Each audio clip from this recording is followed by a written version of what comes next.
I'm Jabril Harasiz, and I'm doing Adolf Hitler. If any two national economic systems ever effectively complemented one another, that is especially the case regarding the Balkan states and Germany. Germany is an industrial country and require foodstuffs and raw materials. The Balkan states are agrarian countries and are short of these raw materials. At the same time, they require industrial products. It was therefore hardly surprising when Germany thus became the main business partner of the Balkan states. Nor was this in Germany's interest alone, but also in that of the Balkan peoples themselves, and none but our Jew-ridden democracies, which can think only in terms of capitalism, can maintain that if one state delivers machinery to another state, it thereby dominates that other state. In actual fact, such domination, if it occurs, can only be reciprocal domination. My response to this excerpt is, no matter the times or struggle that a nation or an individual is going through, that nation or individual shall always remain focused on the goal of wealth and domination, the wealth that comes from the trade of machinery. Although Germany, a nation of domination, was in the middle of a war that they were losing, Hitler always looked into the future with optimism and confidence. This is what we need to do as a society. Some of the most popular car brands are imported from Germany, such as BMW, Volkswagen, Mercedes, and Porsche. Hitler not only made these companies thrive in Germany, but also internationally. If we put our mindsets towards the future with dominance and optimism, we would not only achieve this domination, but be internationally recognized. Although Germany was going through a hardship, Hitler looked into the future very positively, no matter what. You and I and everyone in this society should not focus on the current negative aspects of life, but rather the positive of the future. If someone is ever afraid to do something, then he must be the one to take over and risk for a war to achieve domination. Hi, my name is Cody Reddick. I'm doing my project on Marshall Mathers, or better known as Eminem. I'm reading an interview from the Rolling Stones where they talked about Eminem's drug habits and how it peaked in the end of December in 2007 when he was rushed to the hospital after overdosing on methadone. The interview asked him if he could walk him through that night. He responded, "I can try. There are certain parts I have to leave out because they had to do with my kids. But I remember I got a methadone from somebody I had gone looking for Vicodin. This person said, these are just like Vicodin, but they're easier on your liver. I thought, it looks like Vicodin, it's shaped like Vicodin, screw it. I remember taking one in the car on the way home thinking, oh, this is great. Just at the end of rush, I went through them in a couple of days and then went back and got more, but I got a lot more. My whole month of December leading up to the overdose, I don't remember anything at all. All I remember is not being able to get out of bed. At some point, I don't know if it was in the middle of the day, I don't know if it was nighttime, I got up to use the bathroom. I was sitting there trying to use the bathroom when I fell. I hit the floor hard, and I got back and tried again, and I fell again.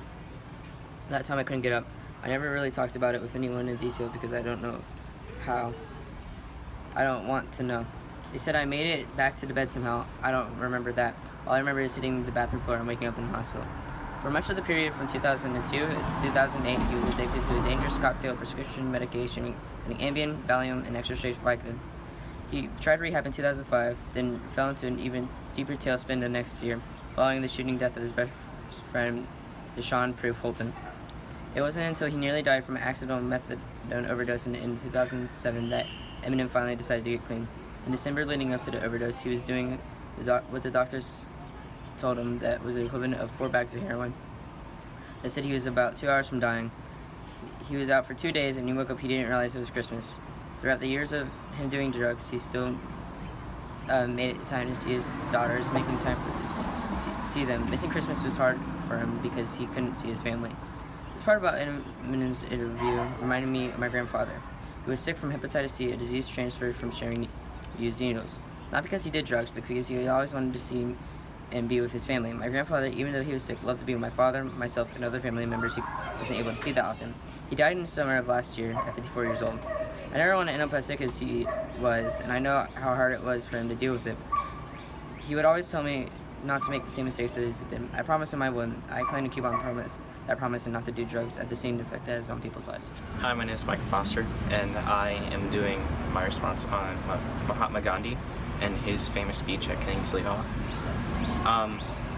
There is an indefinable, mysterious power that pervades everything. I feel it, though I do not see it.